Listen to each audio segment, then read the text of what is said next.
Day one since you guys opened. Oh, awesome. You might see some repeat animals, but you might also not. I do have one animal from the back that I grabbed that isn't actually on display, so try to do that.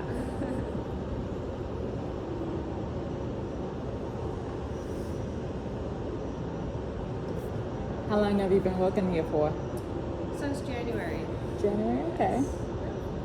So since the beginning of the year. Yes. What license do you have to work here? You don't have to have anything. Just Experience is preferred. So. will they teach you how to do experience? Yeah. Okay. Yep. So you don't need to go to school or anything? You don't need to here.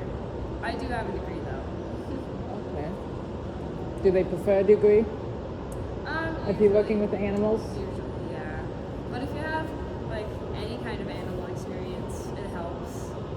Like if you volunteer at like a shelter or if you My get mom actually runs a senior dog rescue, so I got kind of experience. yeah, see that helps. Exotic animals are a lot different than domesticated animals, but I bet. so there is a lot to learn in terms of husbandry, but Okay. you know you gotta start somewhere. Make sure they're happy and healthy. Yes. Yep, that's the first thing we do when we come in. Do a welfare check. Yes. Sometimes I see you guys on Facebook doing the armadillo. Yeah. You guys bring out the armadillo. He's sleeping, so that's why I didn't bring him out this morning. He's all burrowed. But if you didn't come see- back later, you might see him. I didn't see him. Last time, the first day I was here, I saw him. He was like scurrying around his little Yeah. habitat. I love when he runs around on his tippy toes. It's really cute. They go pretty fast too, Yeah. but they got little tiny legs. Yeah. We had him out the other day because we were doing enrichment, so we were painting with him. Aw. And we were just letting him run around the floor, and he goes really fast. It's really funny seeing his little legs like.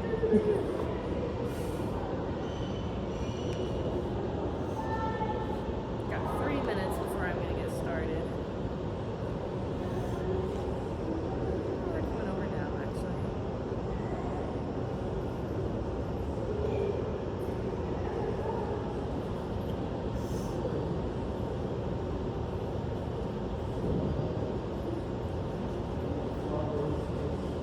Hey. Would you guys mind using some hand sanitizer for me? We are interactive.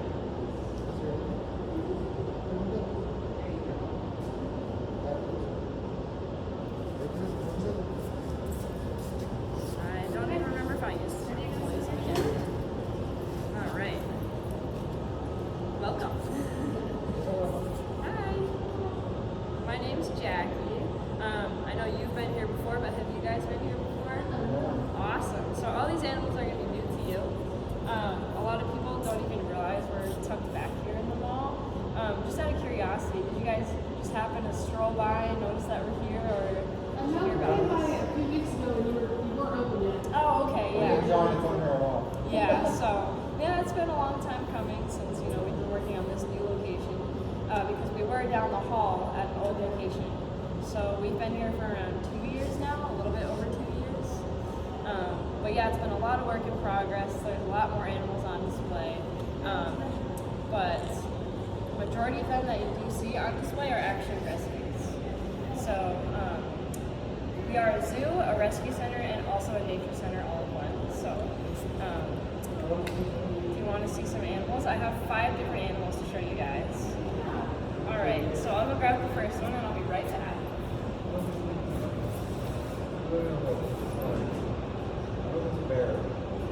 Oh dear.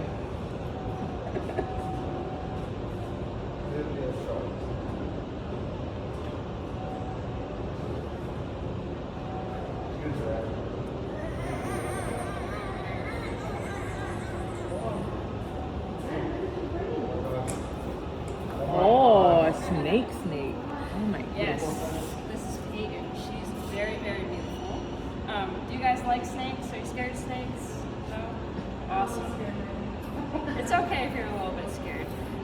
Peyton, I'm actually going to take my key off because she likes to wrap around my wrist, as you can see. Probably should have done that before I grabbed her. But she is our Honduran milk snake. And if you take a look at her eyes, there we go. She actually has red eyes. See that?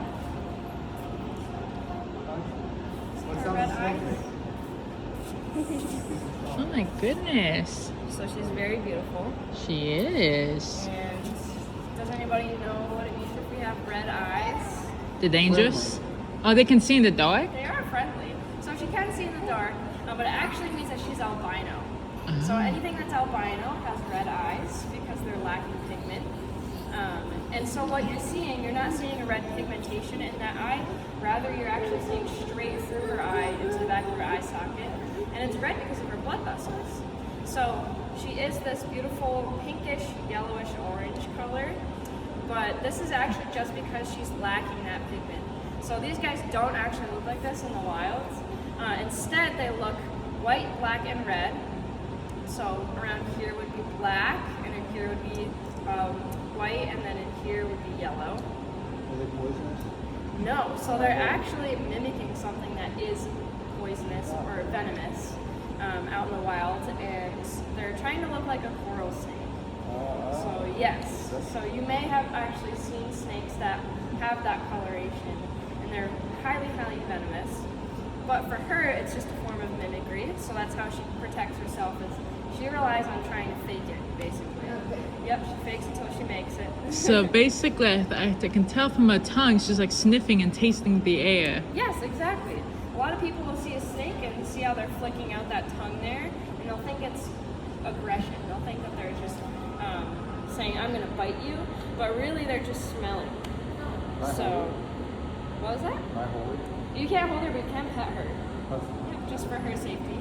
So I'll keep her head towards me, just like I'll do with all of our animals. Don't grab, just pet. There you go. That's enough.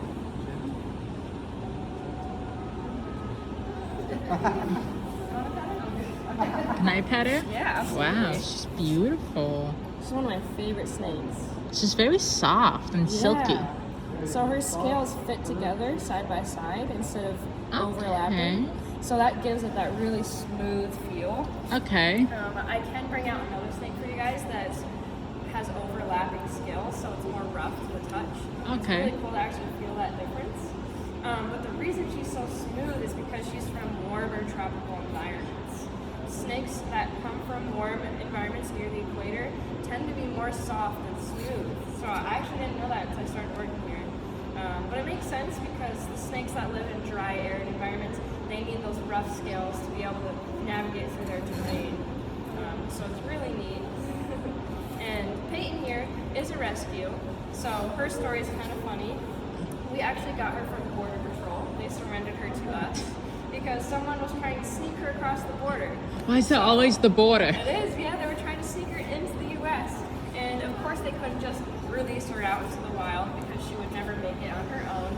And that would also disrupt our own ecosystem here in the United States. So they didn't even know what kind of snake she was because she's albino. They couldn't tell it at all, so they just kept her in a bin and just occasionally threw in some rats for her and hoped for the best, which is, you know, not the best situation for her. So we took her in and gave her that forever home. Now I love talking about her because she serves as a great ambassador for her species. A lot of people will see milk snakes out in the wild and mistake them for coral snakes, which are highly venomous, and they'll kill them unnecessarily. So I like to talk about her, and she's very friendly. She's never bitten anybody. That's good. So, Ashley's literally biting me. Yeah. That's actually hilarious. Don't bite me. Oh my goodness. So it didn't hurt. But the reason she actually just did that is probably because I just got done with my animal care. So what she can smell on me is actually a bunch of animals. Oh no. So she's been smelling the entire time, and that's the first time I've actually been bit by a snake here since working here in January. Did it hurt? It felt like a little prickly, but they have really, really tiny teeth. They don't have really long fangs because they aren't venomous. So, I could tell the inside of mouth is like all white. yeah. So if I let her keep kind of biting onto me, she would probably try to squeeze and wrap around because that's what they do to their prey. They need their prey to actually be dead so that they can swallow it whole. So lizards chew with their mouths because, like us, we use mechanical digestion. But for snakes, they rely on their prey being dead and nice and still so that they can swallow it whole. A lot of people think that they'll unhinge their jaws when they go to bite something, but their jaws aren't actually attached to the top of their head. Their bones in their lower jaw are actually just floating, basically, and they're attached by really stretchy ligaments. So when they bite onto that prey, they just stretch their mouth really, really wide. She's pretty. Yeah, she's really pretty, and snakes have a lot of unique adaptations that we don't have. Do they have ears? They don't have ears. Huh? So you'll see I'll actually bring out a lizard that looks like a snake, and you'll see that he actually has really obvious ear holes on the side of his head. How come they don't have ears? So they're not as evolved, so to speak, as lizards, but they do have something that kind of resembles an ear that can pick up on vibrations. They just can't hear as well as we can. They rely on the vibrations and the sound, or on the ground, rather, and also using that tongue and smelling and navigating their environment. Her eyesight isn't actually even that good, especially because she's albino. They're very sensitive to light. So I'll put Peyton back. Aw, bye, Peyton. Yeah, and then I'll go grab another animal. All right.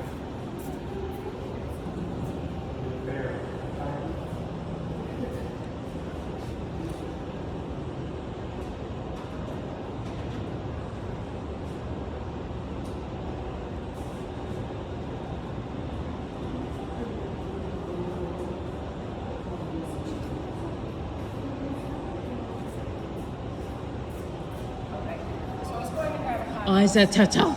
Yes, but for one, I couldn't find him because they're burrowed underneath all that sand, and also I don't really want to risk getting bit again.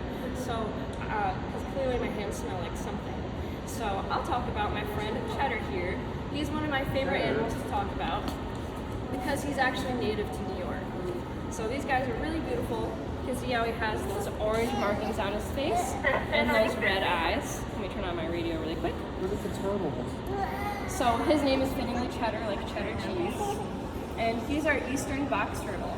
You want to pet Cheddar? You can pet his shell if you want. How soft. That's okay.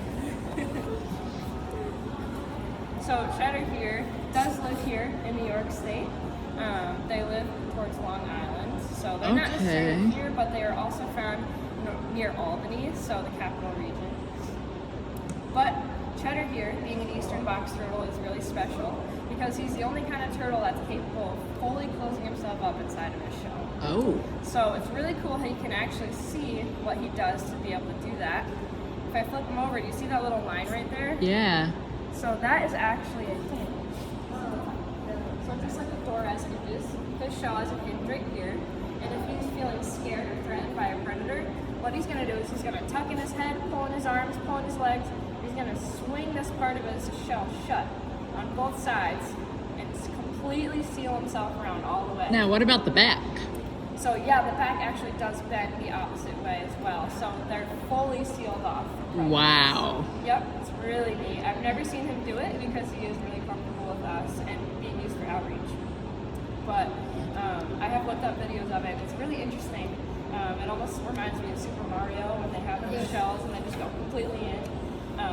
But yeah, tortoises and other turtles, they can't fully close up like that. So I think it's really interesting. I get a closer look. Yeah, you wow, can get closer. he's cute. Hello. Get that shell. Not the face. Yeah, not the face. He's got a hard beak, so wouldn't want to risk you getting bit there. So cute. Yeah. How old is he? I'm not sure, but I do know he's fully grown. Okay. Yes. They can live to be around 30 years old. Wow. So, and he can actually feel all this that we're doing. Okay. And what is their age expectancy? Around 30 in captivity. In the wild, around 15. Okay. Yep. So, same goes for any animal that you keep in human care. They can live twice the amount because they have medical attention, they have shelter, food, Yeah. no disease. So, No predators? no predators here. In New York State, a lot of like the bigger predators, like foxes or coyotes or even like hawks, try to get this guy. Okay, so they're home to New York. Yes. So he's a native. Yeah, he's native. He lives here. Nice. So I love talking about him because most of the time people come to the zoo expecting to see exotic animals. But I love talking about him because it's just as important to talk about him. Yes, he's a reptile too. Yes, he's a reptile, he's really cool, and he lives in your own backyard, so to speak. And out in the wild, their population isn't endangered yet, but it's considered vulnerable, so it's on the way to being endangered. Okay. And I bet you can't guess why. Yeah. It's because of us. Yeah. We are taking down their habitat because they're actually terrestrial turtle. Most turtles swim in the water. He will swim sometimes, but if you look at his feet, they're not webbed like most turtles. So what we're doing is we're taking down those trees, and these guys are crossing roads and trying to find more territory, and they're getting hit by cars. I used to live in Florida, and on the highway. Well, it's not a highway; it's a beach boulevard that goes along the beach, and it's known for sun turtles. Oh, that's So neat. every once in a while, we'll see a turtle that will walk across the road. So we would stop and pick him up and walk him in the direction he's going. Oh, I love that. See, I love how you said direction he's going because they do have a really, really good sense of direction. And if you pick him up and put him the opposite way, they're just going to turn right back around again. So that's exactly what I tell people to do. But for these guys and all turtles, really, so you can help them across the road. Have you ever seen a snapping turtle before? Don't. They're around here, and they're huge. And they'll turn their neck around. Yep. That's why I snap at you. Yep, and they can take a finger off easily. So you can help those guys across the road. Just gotta be careful. But yes, a lot of people will sometimes grab behind the neck right here in the front of the shell, which you can do, but it's still risky because they can turn their head around and take a chunk out of your fingers. But you never want to grab them on the sides of their shell like you would with cheddar here. Instead, I've actually helped them across the road by grabbing the back of their shell just like this. Yeah. So they can still reach their head around, but they can't grab all the way back there. So Smart. yeah. So even amphibians, I like helping cross the road sometimes. So yeah. Do you have any other questions about cheddar? No, that's pretty cool. He's All very right. beautiful. He is really beautiful. He's one of my favorite animals to Yes. talk about. But I feel like I say that with every animal I bring out. So I'll put him back and Alright. I'll grab another animal. Bye, Cheddar.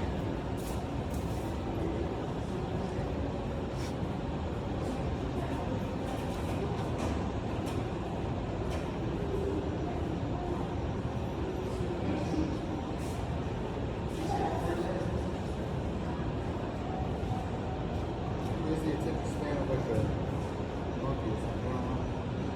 Like ADHD. Yeah, 2-year-olds. Hey. Is that too cool? See the next Yeah. one. Oh, it's a lizard. Walk around. Get a time check here. Okay, we're doing good. So this is Lee. He's our Lucianus gecko, or our New Caledonian giant gecko. And he's definitely giant. These guys are the largest species of gecko in the world. So he can actually grow to be over 1 foot long. He is fully grown, so he's not going to get any bigger than this. But this is pretty big for a gecko. Usually you find geckos and they're like that big. So Lee here, you can pet him. He actually feels like velvet almost. He's really cool.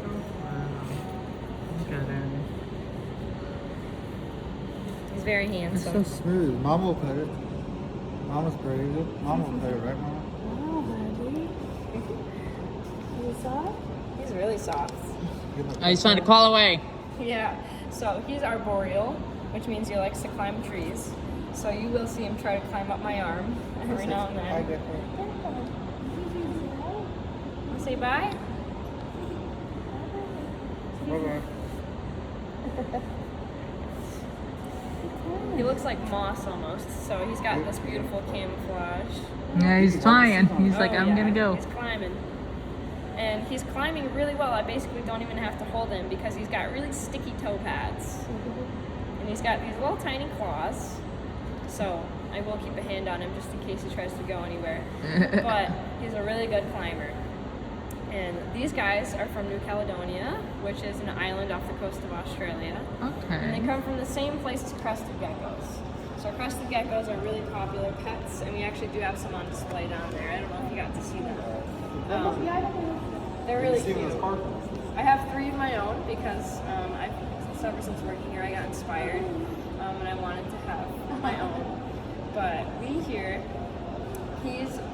looks just like the crested geckos, but he doesn't have those eyelashes, so to speak, like the crested geckos do above their eyes. But his eyes are really pretty. They look like marbles almost. Oh my goodness, look at you. So just like with crested geckos. He's like smiling. Yeah, he does kind of have a little smile. I know, hi buddy. I love Lee. Those pupils are up and down, they're vertical, and they're not round like ours, because it actually means that they're nocturnal.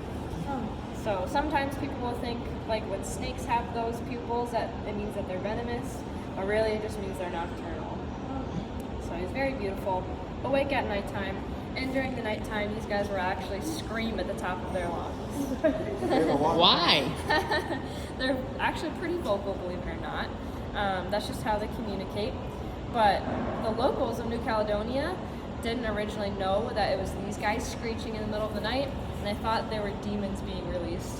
So these guys actually have a nickname called the Devils of the Trees because they screech in the middle of the night. Have you ever heard him scream before? I haven't, but I've joked around a lot saying I want to bring my sleeping bag here one night and just sleep overnight and hear all of our different nocturnal animals. I think that'd be really cool. But no, I haven't heard him screech. I know one of our volunteers actually heard him one time. Like one time ever, and I didn't get to hear it. But these guys are omnivores, so they will eat fruits and, well, lots of fruits. So we give them what's called rapashi. So it's basically like a powdered blend that essentially is a smoothie for them. Okay. And we'll also give them crickets. And that's pretty much all they need. They need some humidity, but other than that, they're pretty easy to keep. What is their life expectancy? For these guys, it's also around 30 years old. Okay. Yep, 20 to 30, roughly. Even crested geckos can live up to 20. I've seen a few before on one of your habitat displays. Yeah, we have 7 of them in there right now. Okay, I've only seen a few. Yeah, they like to hide, and they also climb, so they'll be tucked in between some leaves. And whenever we go in there and mist in there, they take their tongue and they lick up all those water droplets. Nice. They'll also lick their eyeballs because they don't have any eyelids. Yeah. Like we do. It's gripping onto my hand right there. He has a little short stubby tail. I've had some people ask me if he's dropped his tail recently.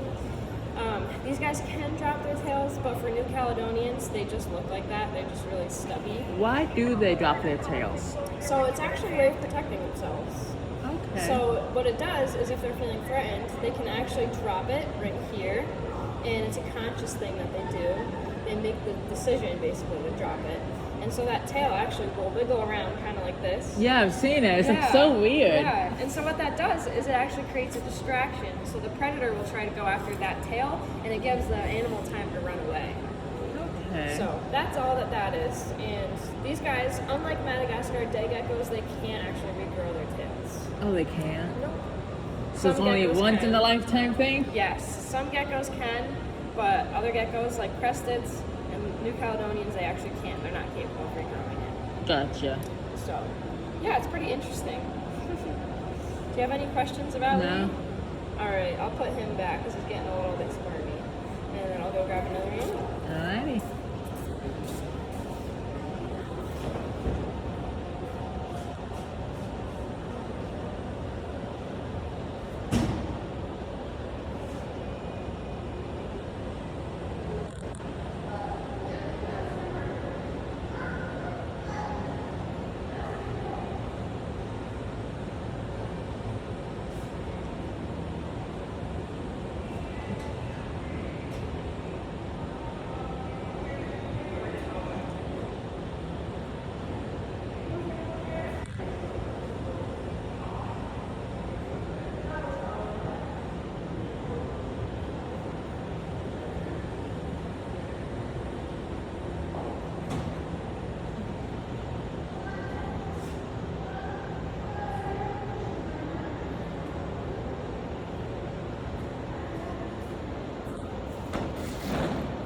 Oh, there's another one. It's another lizard. Now, who's this one? Lizard. This is Bluey. He's our blue-tongued skink. So he does have that blue tongue that he's flicking out, and he's smelling you just like Peyton was smelling. And I should have long sleeves on, holding him, because he's got really tiny, sharp nails. Hi. Do you want to pet Bluey? You can pet his back. He kind of feels like a snake. But this is that animal I was telling you about that's trying to look like a snake. Oh, okay. So Yeah, he's he another does. animal that uses mimicry. But you can see those big ear holes right on the sides of his head.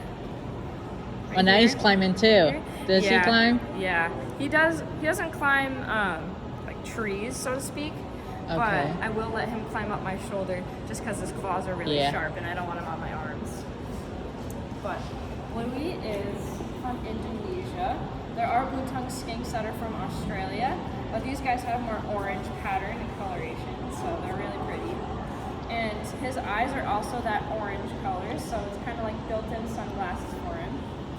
And that tongue is that blue color because it actually is a natural form of sunblock for him. Huh?